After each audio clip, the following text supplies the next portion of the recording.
All right, well, our first guest this morning is the Lithuanian MEP Petras Auštrevičius, who's joining us from Vilnius. Mr. Auštrevičius, thanks very much for taking the time this morning. All right, well, let's take My pleasure. Let's take a look at this week in Europe. I wanted to start with what happened yesterday. A special Ukraine-NATO Council was called by Jens Stoltenberg. Do we know has anything come out of this meeting? Well, indeed, the overall week was much crowded by events, but this particular event, I think, and I hope, was very, resultive. So that's why probably we don't hear much from that council, and I regard this as a good news. I hope things were discussed to the point.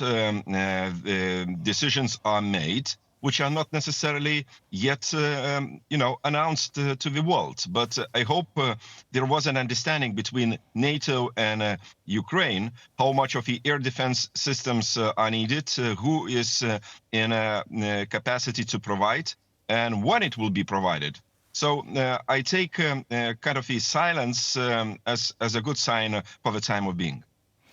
All right. And then we also had the G7 meeting. Has anything come out of that? Well, the G7 I believe, was much focused on Iranian-Israeli situation, which is developing, and I don't see any end yet in this regard. I think, and I hope the G7 sent a very united message to Iranian regime. Otherwise, we will see growing, provocative actions coming out from Tehran towards Israel and probably some neighboring countries. So that's why, as I followed the messaging, it was not necessarily the strongest I expected, but it was a kind of the message from G7 towards Iran. And indeed, there was a discussion about air defense systems and situation in Ukraine. These two topics dominate and will dominate global agenda for a while. That's right, and there's a big vote coming up later today, actually, in Washington, D.C. I think everyone is waiting for that until they make any sort of announcements. I imagine that's the case.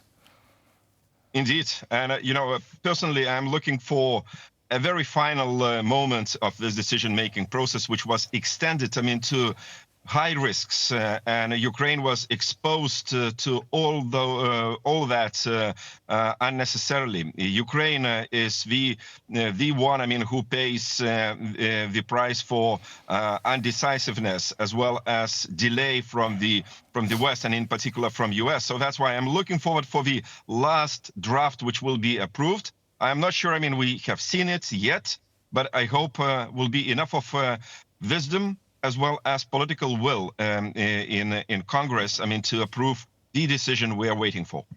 All right, so what's your bet?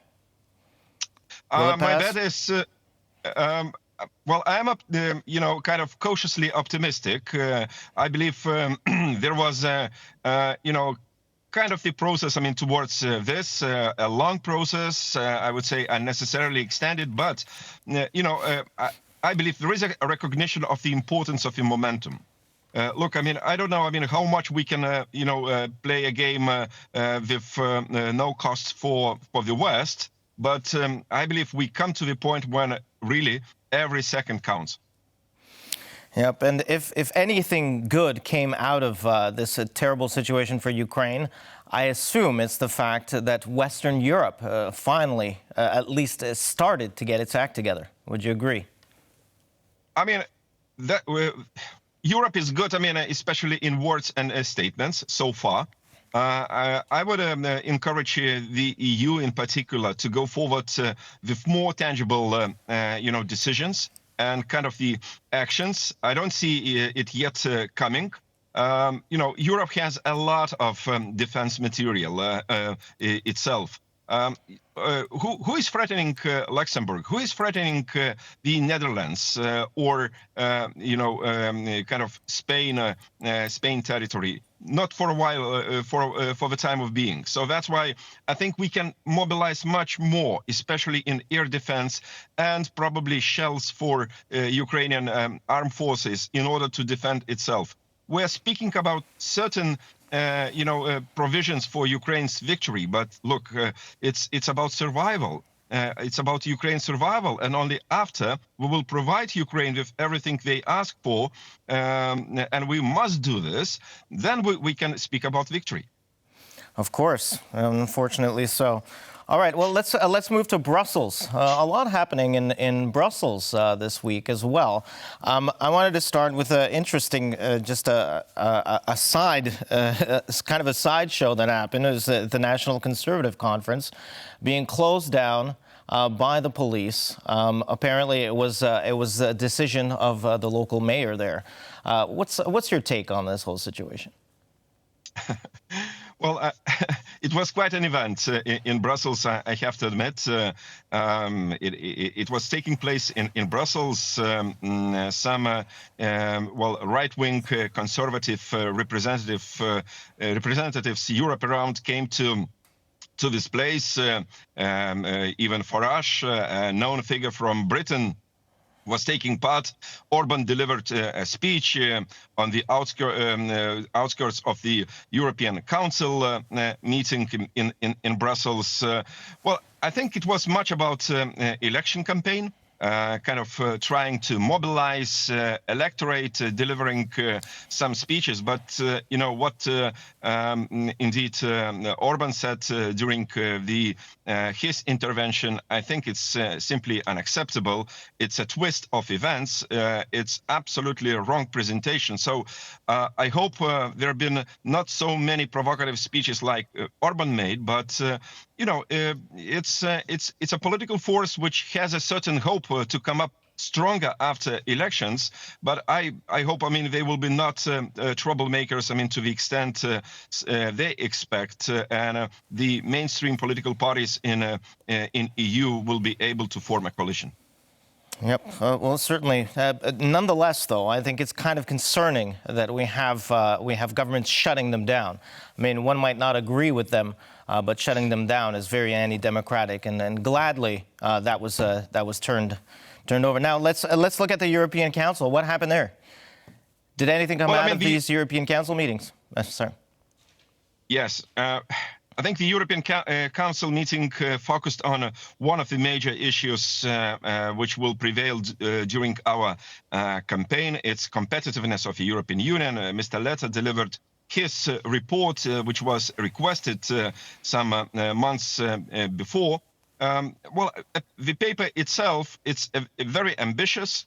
I seen this kind of papers, long before, and in particular on a single market. Single market is not a complete project yet in the European Union. We all suffer from, loopholes, from so-called non-Europe approach in a single market. It's about competitiveness, bringing more productivity and more unity among the political regulations what comes to the markets. There is a proposal to call not a single market, but European market. Maybe so.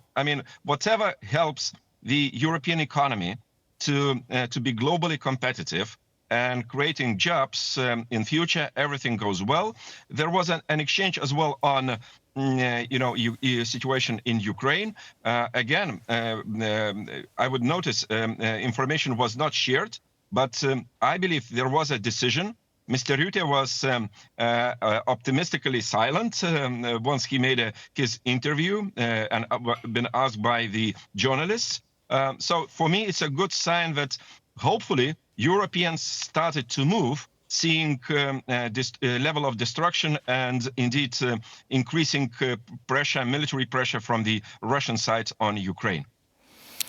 All right. And of course, I imagine everyone is waiting for the decision that should come out of Washington, D.C. today. Mr. Auštrevičius, it was always a pleasure speaking with you. Thanks so much for taking the time this morning. Thank you. Have a nice day.